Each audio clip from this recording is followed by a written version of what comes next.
Un soldado de las SS bajó tambaleándose de la montaña más alta de Alemania, con las manos destrozadas hasta el hueso, como si las hubiera usado para escarbar en la roca viva. Tenía la piel de los dedos en carne viva, el uniforme convertido en jirones de tela helada, y en los ojos esa mirada vidriosa de quien ha visto algo que no debería contarse. Juró que su hermano gemelo había muerto ante sus ojos, ejecutado a cara o cruz por un desconocido en la nieve. El alto mando le creyó, sus padres le creyeron, todo el batallón lo creyó, pero un oficial de la Feldgendarmerie miró sus manos vendadas, se fijó en el ángulo exacto de las heridas, en la simetría casi artística del daño, y pensó una sola cosa: esas heridas no las hizo un verdugo. Se las hizo él mismo. Y tenía razón, porque el hombre que bajó de la montaña no era quien decía ser.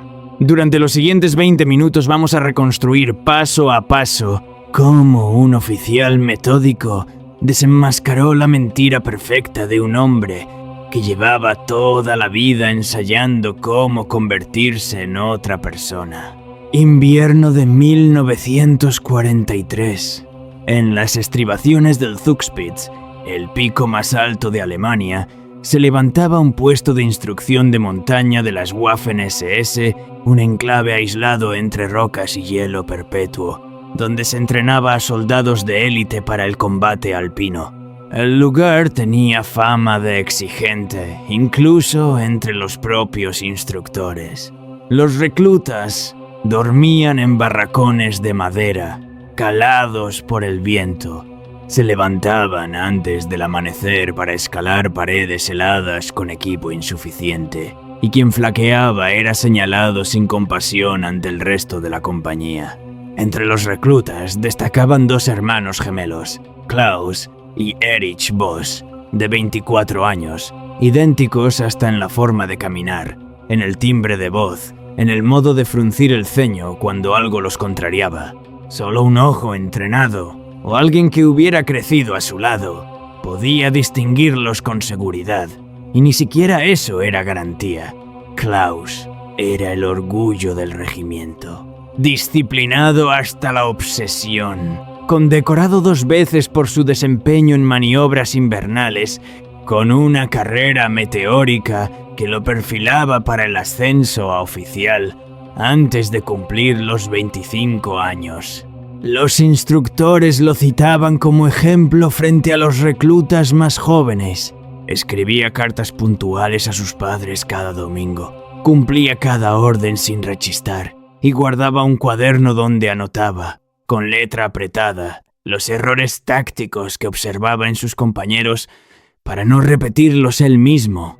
Erich, en cambio, vivía a su sombra desde la infancia, sancionado varias veces por insubordinación, endeudado con otros soldados por partidas de cartas que solía perder y señalado por sus superiores en los informes internos como inestable y propenso a la fantasía. Los que lo conocían bien contaban que de niño ya se disfrazaba de Klaus para gastar bromas a los vecinos del pueblo y que en más de una ocasión había firmado documentos escolares con el nombre de su hermano para evitar un castigo, lo que entonces parecía una travesura infantil. Con los años se había convertido en algo más oscuro, una fascinación silenciosa por ocupar, aunque fuera por un instante, la vida que él sentía, que le habían arrebatado al nacer segundo. A pesar de la rivalidad, o quizás precisamente por ella, ambos fueron enviados juntos a una misión de reconocimiento en la cresta del Zugspitz, oficialmente para fortalecer el vínculo entre hermanos de sangre y de uniforme, una decisión que más tarde varios oficiales calificarían de imprudente, dado el historial de tensión entre ambos. A las 7:15 de la mañana, el puesto de control del refugio de montaña registró su última comunicación por radio, una confirmación breve, rutinaria, de que iniciaban el ascenso hacia la cresta norte. Un cabo que hacía guardia en el sendero los vio discutir con tensión antes de internarse en la niebla. Recordaría después que Eric caminaba unos pasos por detrás de su hermano, con la cabeza gacha, y que no llevaba consigo el mismo equipo de cuerdas que Klaus. Fue la última vez que alguien los vio con vida, o eso se creyó durante semanas.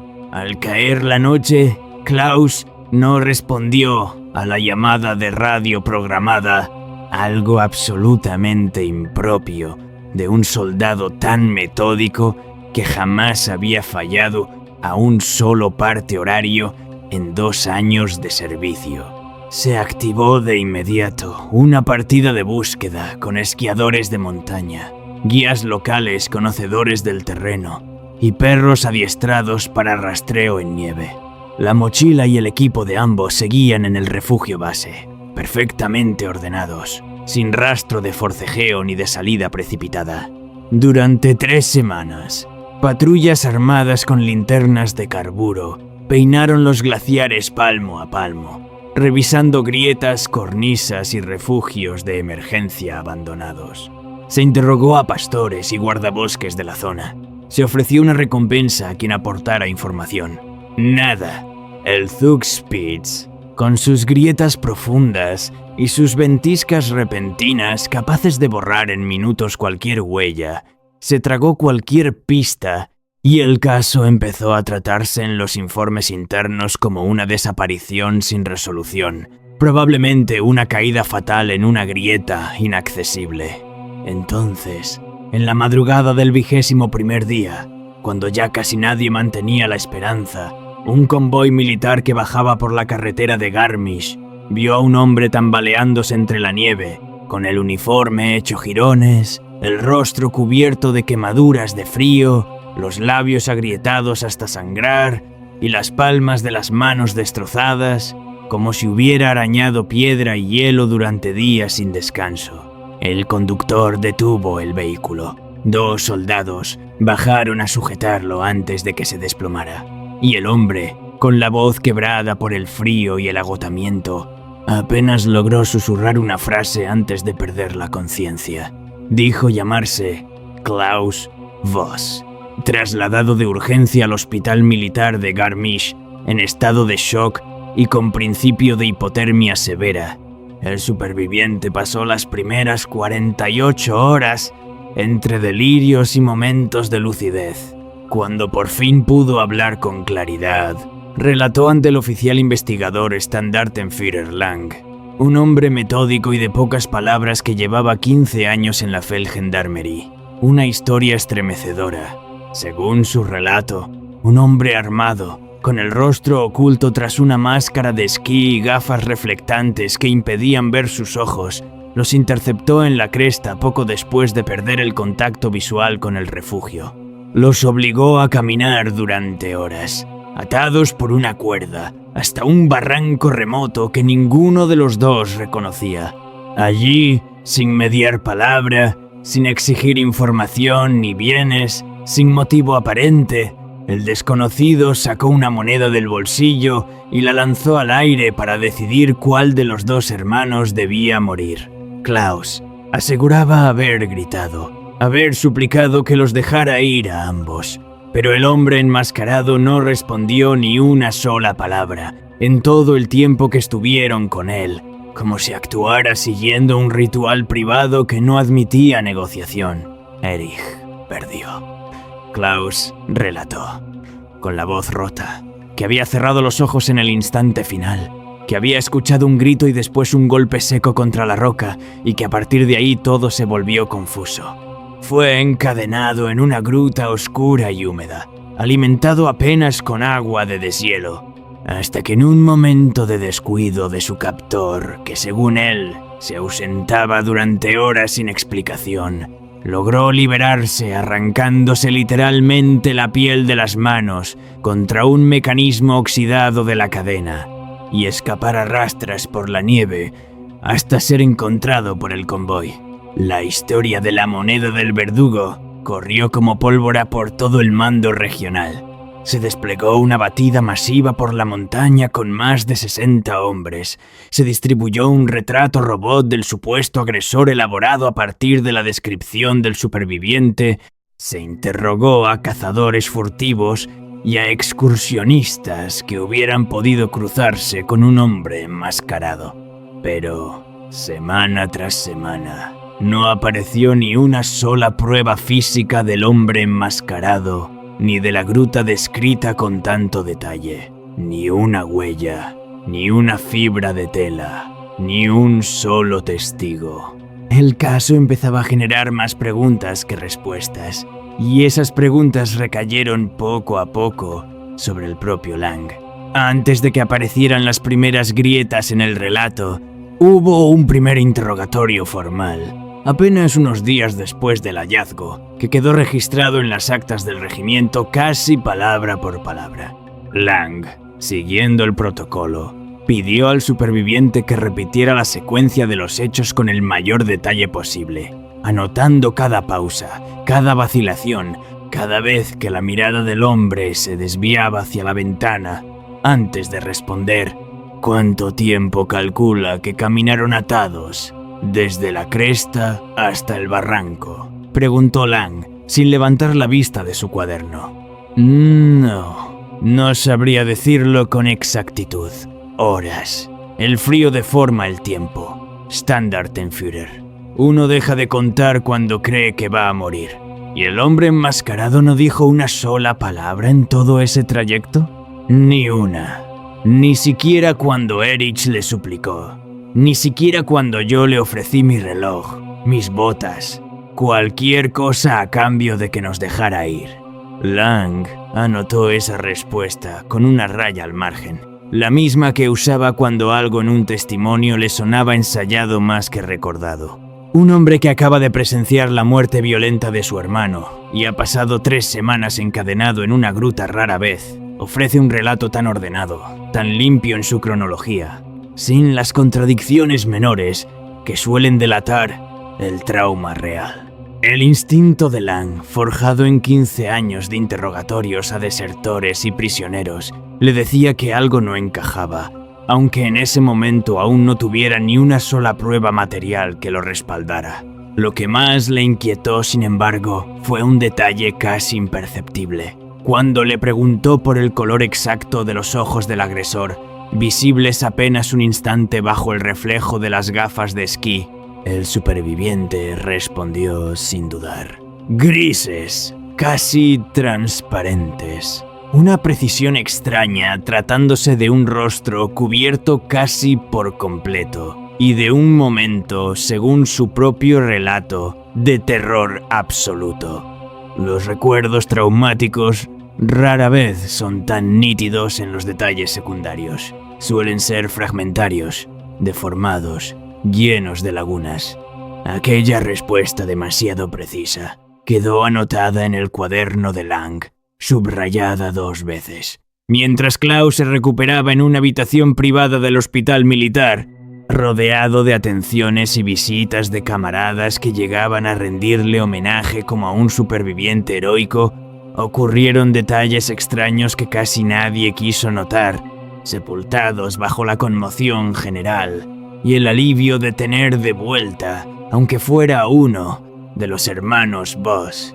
Sus heridas, calificadas inicialmente de gravísimas por el médico de guardia, sanaron con una rapidez asombrosa que sorprendió incluso al cirujano que las había tratado, quien anotó en su informe, casi como curiosidad médica, que la regeneración de tejido era notablemente más veloz de lo habitual en heridas de ese calibre y exposición al frío. Nadie le dio mayor importancia en ese momento. Además, Klaus vació sin el menor signo de duelo el petate, y las pertenencias de Erich apenas se le permitió levantarse, entregándolas a un suboficial de intendencia para ser fundidas o reutilizadas, en lugar de conservarlas o enviarlas a la familia, como era costumbre.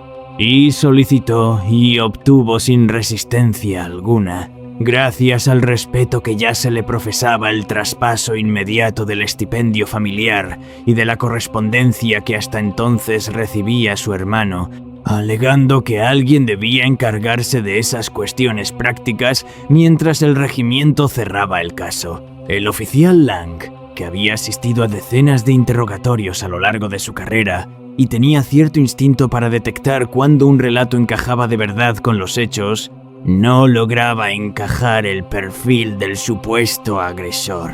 Un hombre que organiza un ritual macabro con una moneda, que ejecuta a uno de los hermanos y deja vivo al otro como testigo consciente, no encajaba con el comportamiento de ningún saboteador, partisano o desertor conocido en la zona. Ese tipo de crímenes solía tener un móvil claro: robo, venganza, sabotaje, y este no tenía ninguno. Aquello parecía, en sus propias palabras anotadas en su cuaderno de investigación, un montaje demasiado perfecto para ser real y demasiado teatral para ser el acto de un desconocido sin motivo, guiada por el propio testimonio del superviviente, quien, cuando se le pidió que señalara aproximadamente la zona del barranco en un mapa, dudó más de lo que Lang consideraba razonable en alguien que aseguraba conocer el lugar de memoria. Una patrulla de reconocimiento localizó, en una grieta apartada bajo la cara norte del Zug Spitz, un escondite organizado y limpio, muy distinto de cualquier refugio improvisado que pudiera montar un secuestrador huyendo con 2 prisioneros a cuestas. Dentro había sacos de dormir bien doblados y colocados con esmero, cuerdas de alpinismo enrolladas con precisión casi militar, un pequeño hornillo de campaña apagado pero con restos de comida reciente y raciones de comida civil, no reglamentaria, envueltas en papel de estraza de una tienda de Garmisch, con el nombre del comercio impreso en tinta ya algo corrida por la humedad.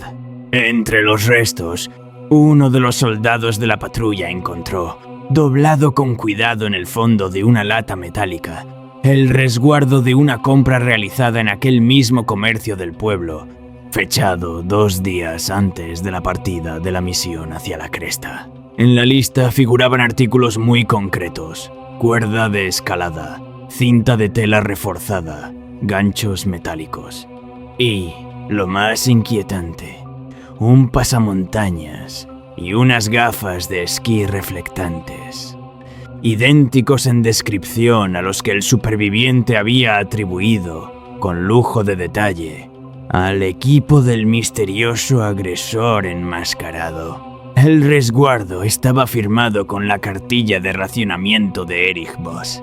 Lang releyó ese nombre varias veces antes de guardarse el papel en el bolsillo interior de su abrigo. No dijo nada a nadie esa noche. Simplemente ordenó, a primera hora del día siguiente, que le prepararan un caballo para bajar al pueblo. El tendero del comercio, un hombre mayor de memoria firme que llevaba 30 años despachando detrás del mismo mostrador, reconoció sin dudar al comprador en cuanto Lang le describió a los 2 hermanos y después le mostró una fotografía de cada uno por separado. Era Eric, solo, tranquilo y metódico, sin ningún acompañante ni prisa aparente, adquiriendo él mismo todo el material, incluido el disfraz completo del supuesto agresor, 2 días antes de subir a la montaña. El tendero recordaba incluso un pequeño detalle. Erich había bromeado con él sobre el frío que hacía en la cresta, como si ya hubiera estado planeando subir, y había pagado con exactitud, sin regatear, algo inusual en un soldado que se sabía endeudado con media compañía por partidas de cartas. No había, según el tendero, ningún indicio de coacción, ni de la presencia de un cómplice esperando fuera. La investigación llevó entonces al oficial Lang hasta el historial médico de Erich en la enfermería del regimiento, un legajo que hasta ese momento nadie había considerado relevante para el caso. Allí encontró informes de un médico militar, redactados meses antes de la desaparición, que hablaban de una obsesión patológica con su hermano gemelo, al que Eric consideraba, según sus propias palabras registradas en consulta, el que se quedó con toda la suerte y el favor de nuestro padre. El médico había anotado, con la letra clínica y distante de quien documenta un caso sin sospechar su gravedad futura, que Erich mostraba ideación de sustitución identitaria y recomendaba observación, una recomendación que, como tantas otras en tiempos de guerra, quedó archivada sin seguimiento. Según esas mismas notas, Erich había llegado a decir en una de las sesiones: si ocupo su lugar, nadie notará la diferencia. Puedo ser mejor Klaus que él mismo. Y no era la primera vez que ponía a prueba esa idea. Ya antes, durante un permiso, había falsificado la firma de su hermano para cobrar una paga que no le correspondía. Un incidente que en su momento se resolvió internamente como una simple irregularidad administrativa y jamás llegó a oídos de un tribunal. Con las declaraciones del tendero y el historial médico ya en su poder, Lang decidió hacer algo poco convencional para la época: subir de nuevo a la cresta del Zugspitz, acompañado únicamente de un guía de montaña y un fotógrafo militar, para reconstruir físicamente el trayecto que el superviviente aseguraba haber recorrido atado y bajo amenaza. El resultado confirmó sus sospechas de un modo casi brutal. El camino descrito por Klaus desde el punto donde, según él, fueron interceptados hasta el barranco donde supuestamente murió Erich, exigía un descenso técnico que ningún hombre atado de manos, y menos aún arrastrado a la fuerza por otro, podría haber completado sin caer o sin dejar marcas evidentes de arrastre en la nieve.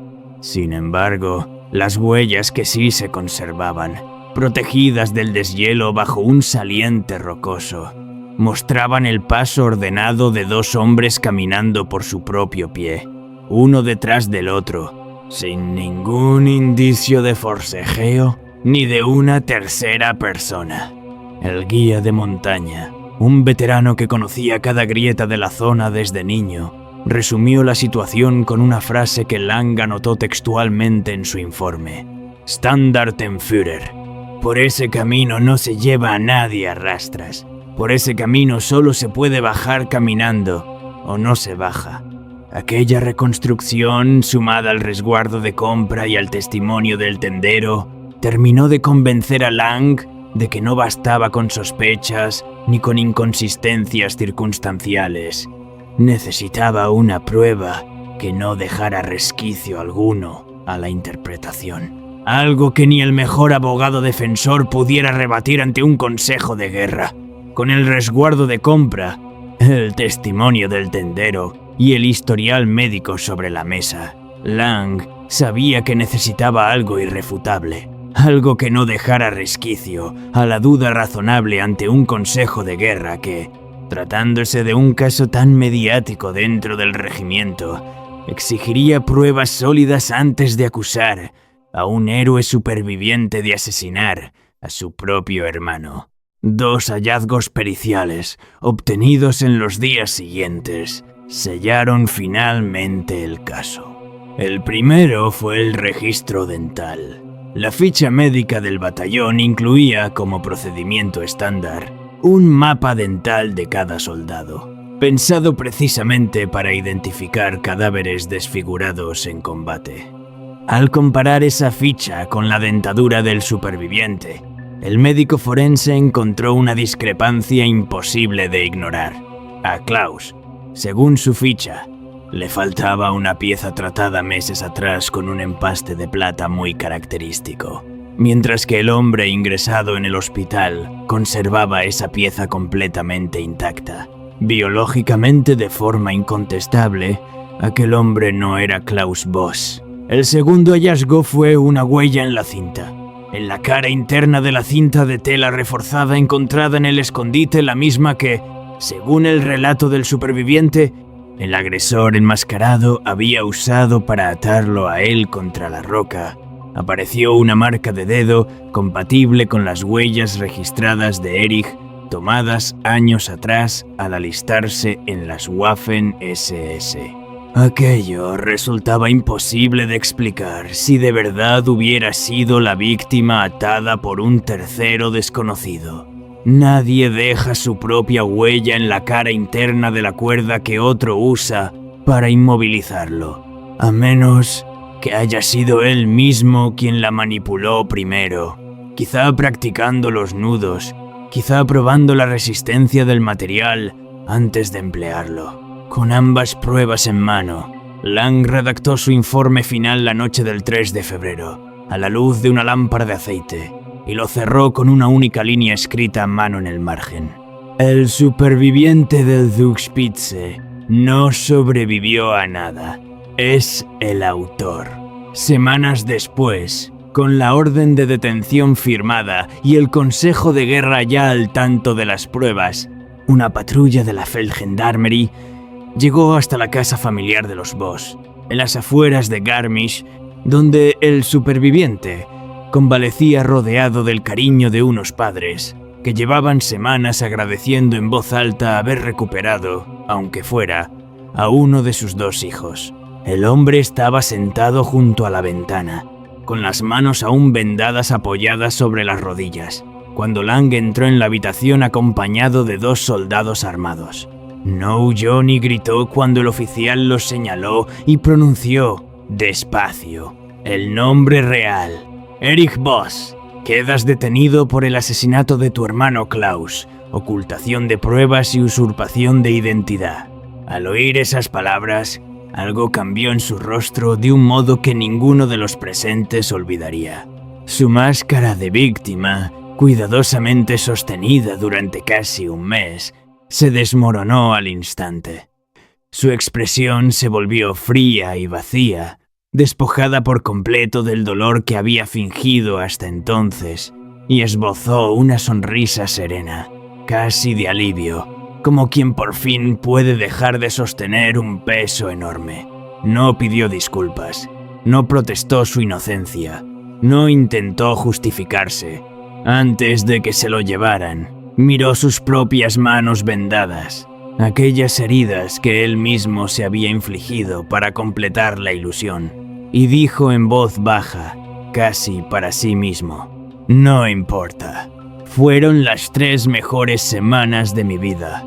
Su madre, que presenciaba la escena desde el pasillo, tuvo que ser sujetada por su marido cuando comprendió, en ese mismo instante, que el hijo, al que había estado alimentando y consolando durante semanas, era el mismo que había matado a su hermano en la montaña. Eric fue juzgado ante un consejo de guerra que se convirtió, casi de inmediato, en el caso más comentado del regimiento y de toda la guarnición de Garmisch. Las salas de espera del tribunal militar se llenaron de oficiales curiosos, y el propio Lang tuvo que testificar durante casi 2 horas, detallando cronológicamente cada hallazgo, desde el resguardo de compra hasta la huella en la cinta. La defensa, consciente de la solidez de las pruebas materiales, optó por alegar un colapso mental provocado por el aislamiento y el frío extremo en la montaña, sugiriendo que Erich había actuado bajo un estado de disociación del que no guardaba memoria real, y que su comportamiento posterior, la suplantación, la calma, la gestión fría de los trámites era en realidad un mecanismo de defensa psicológico, no premeditación. La Fiscalía Militar desmontó esa tesis con un solo argumento, repetido varias veces ante el tribunal como un martillo golpeando el mismo clavo: el resguardo de compra, planificado y ejecutado con toda tranquilidad 2 días antes de que la misión siquiera comenzara, demostraba cálculo frío y premeditado, no un arrebato de locura surgido en la montaña. Nadie compra un disfraz de su propio verdugo imaginario antes de que exista ningún verdugo, salvo quien ya sabe de antemano que será él quien desempeñe ese papel. El testimonio más duro de toda la vista, el que dejó en silencio absoluto a la sala durante casi 1 minuto, fue el de su propio padre, veterano del regimiento y hombre acostumbrado a la disciplina militar más severa, que relató con la voz entrecortada cómo Erich haciéndose pasar por Klaus durante semanas, lo había abrazado a su llegada, había comido en su mesa noche tras noche, había ocupado el lugar de honor de su hermano en la cabecera, sabiendo en todo momento que lo había matado con sus propias manos en aquel barranco. Eric escuchó todo el relato de su padre, sin mostrar ni un solo gesto de arrepentimiento, con la misma expresión serena que había mantenido desde el día de su detención. El tribunal deliberó poco tiempo, apenas unas horas, culpable de asesinato, usurpación de identidad y fraude. Fue condenado a reclusión perpetua en una fortaleza militar, degradado públicamente ante la formación de su antigua compañía y despojado de todo rango, insignia y honor que hubiera acumulado o robado bajo el nombre de su hermano. Años después de que la sentencia se cerrara, el expediente del caso Bosch siguió circulando de forma extraoficial entre oficiales de la Feldgendarmerie destinados a la región alpina, citado en ocasiones como ejemplo de manual sobre la importancia de contrastar el testimonio de un único superviviente con evidencia material independiente, por convincente y coherente que ese testimonio pudiera parecer a primera vista. El propio Lang, según recogen algunas notas personales atribuidas a él mismo que circularon entre sus antiguos compañeros, reconoció que el caso lo había perseguido durante mucho tiempo. No por la crueldad del crimen en sí había visto crueldades mayores en el frente, sino por la facilidad con la que un entorno entero, entrenado precisamente para la disciplina y la sospecha sistemática, había aceptado sin apenas cuestionamiento la palabra de un solo hombre. Todos vimos lo que queríamos ver, anotó según se cuenta en privado, a un héroe que había sobrevivido a lo imposible. Nadie quiso mirar las manos con la suficiente atención. La lección que Lang extrajo, y que años más tarde compartió de manera informal con oficiales más jóvenes que se incorporaban a tareas de investigación, era sencilla pero incómoda. La identidad de una persona, en tiempos de caos y de uniformes idénticos, es mucho más frágil de lo que cualquiera está dispuesto a admitir, y basta con la suficiente frialdad, la suficiente planificación y la certeza absoluta de que nadie mirará dos veces para que un hombre ocupe por completo la vida de otro sin que ni sus propios padres lo adviertan a tiempo. Los restos del verdadero Klaus Bosch fueron finalmente recuperados meses después de una grieta secundaria del glaciar que las primeras batidas de búsqueda no habían llegado a explorar por completo. Fueron enterrados en el cementerio militar de su pueblo natal, en una ceremonia sobria a la que solo asistieron sus padres y un puñado de antiguos compañeros de instrucción, bajo una lápida sencilla, sin más inscripción que su nombre y sus fechas, sin mención alguna del hermano que le había robado las últimas semanas de reconocimiento que le correspondían. Erich cumple condena en aislamiento, en una celda de piedra fría que, según cuentan quienes lo custodian, no dista tanto de la gruta que él mismo describió con tanto detalle en su falso testimonio. Los guardias lo describen como un recluso modélico, callado, ordenado, que nunca causa problemas ni se queja del trato, salvo por un detalle inquietante que varios de ellos han mencionado, siempre en voz baja y con cierta incomodidad en los cambios de turno. Pasa horas frente al único espejo de metal pulido de su celda, hablando en voz baja con dos voces distintas, como si aún, años después de la sentencia, continuara sosteniendo una conversación que solo él puede oír entre el hombre que fue y el hombre que un día decidió dejar de ser. La historia de los gemelos del Zugspitze se convirtió en leyenda oscura entre quienes conocen los Alpes bávaros, transmitida de boca en boca entre guías de montaña y veteranos que prefieren no dar demasiados detalles a los turistas curiosos. Un recordatorio, dicen quienes la cuentan, de que los monstruos más aterradores No siempre llevan uniforme de enemigo ni rostro cubierto por una máscara de esquí.